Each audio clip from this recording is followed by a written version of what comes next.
Dobro večer, draga braćo i sestre, ja ću večeras da odgovorim na dva pitanja jednog mog prijatelja iz Podgorice.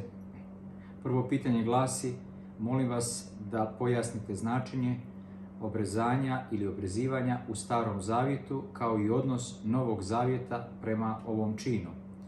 Kao i da pojasnite da li današnji savremeni hrišćanin može biti obrezan iz vjerskih razloga. Odgovor je da mi imamo duhovno obrezanje, ne tjelesno obrezanje, koje tjelesno obrezanje je bilo obavezno za sve Jevreje i to danas prakticiraju i Jevreji i muslimani, a to nas hrišćane ne obavezuje. To je žrtva ili sakrificijum na latinski, dijela tijela. Oni su čvrsto vjerovali da je to davanje dijela tijela kao žrtva Bogu. Međutim, to nas ne obavezuje, čak imamo i obrezanja, odnosno obrezivanje Gospodnje, circumcision of our Lord and Savior, znači obrezanje Gospoda i Spasitelja, i to na nas nema nikakav utjecaj. Apostol Pavle nije bio rigorozan prema Jevrejima, kogod se obrezivao, on je njega primao u hrišćansku zajednicu. I jedan sveštenik, Aleksandar Men, on je ubijen 80. godina. Nažalost, on je mnoge Jevreje preveo u hrišćanstvo i on je rekao da Jevreji koji su prelaznici, konvertiti iz judeizma u hrišćanstvo, neka nastave sa tom tradicijom. Znači, tu ne smijemo biti rigorozni pošto je to dio kulture, ali to nas ne obavezuje. Mi imamo duhovno obrezanje, odnosno obrezanje srca. Mi naše srce, cijel naš razum, naše bivstvovanje, naše biće žrtvujemo Bogu, time što ćemo biti na usluzi ljudima i bit ćemo predani Bogu. Znači, kako ćemo služiti Bogu? Time što ćemo služiti ljudima, to tvrdi jedan prevodilac Svetog pisma sa grčkog na ukrajinski, a to je Ilarion Ogijenko, mitropolit Kanonske ukrajinske pravoslavne crkve u Kanadi, koja je pod Carigradom. On je preveo baš i Sveto pismo i dosta bogoslužbenih knjiga i on kaže: služiti narodu znači služiti Bogu. To je identično.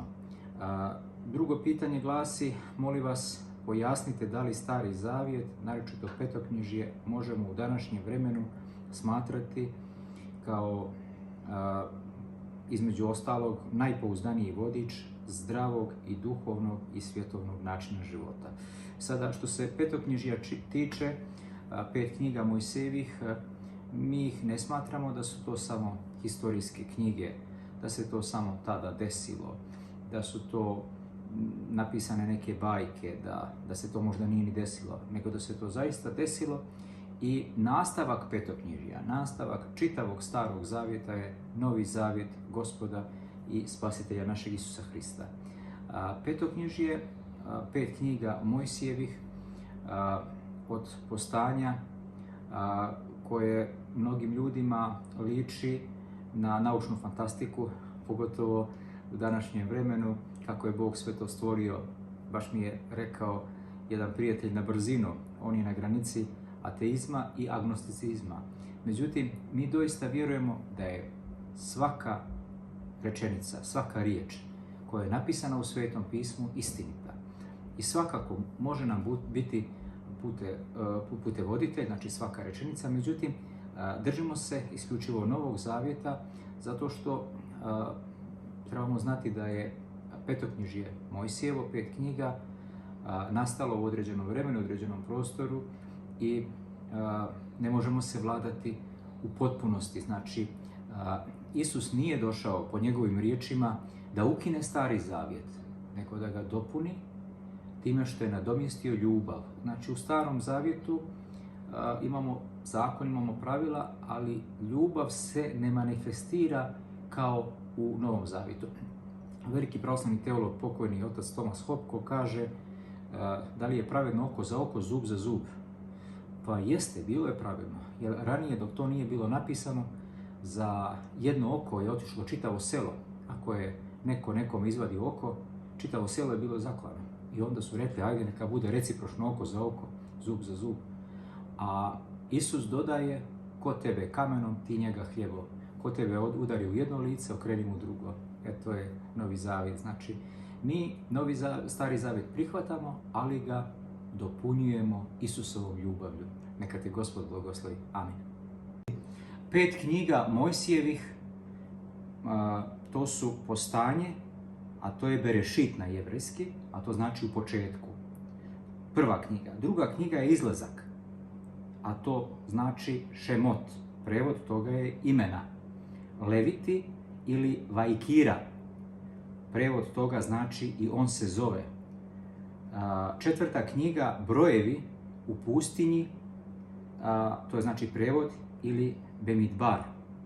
I 5. knjiga Ponovljeni zakon na jevrejski Dvarim, a to znači riječi. Znači te knjige, prva knjiga Postanja govori o stvaranju svijeta, o grijehu praroditelja, o velikom potopu, zatim istoriju starozavjetnih patrijaraha. A druga knjiga je knjiga Izlaska, ima prolog, epilog, što razdvaja je od ostalih knjiga i govori o izlasku iz Egipta i dobijanju 10 Božjih zapovijesti na Sinajskoj gori i uputstvu na gradnju tabernakula, to jest načina njegovog stanovanja između Izraelićana i vođenje u obećanu zemlju. Treća knjiga Levitska uglavnom je posvećena svešteničkim zakonima i hramovskoj službi. Četvrta knjiga Brojeva govori o putovanju u pustinji nakon primanja zakona na Sinajskoj gori i o ratovima koji su Izraeljci vodili osvajajući područja u Transjordaniji. I 5. knjiga Ponovljeni zakoni predstavljaju ponavljanje zakona iznijetih u prethodnim knjigama petoknjižja, kao i sažet prikaz događaja o izlasku iz Egipta nadalje. Znači, to je 5 knjiga Mojsijevih. Svakako trebaju biti putokaz, ali ne bez objašnjenja koji se zove Novi Zavjet. Na sve vas Božji blagoslov. Amin.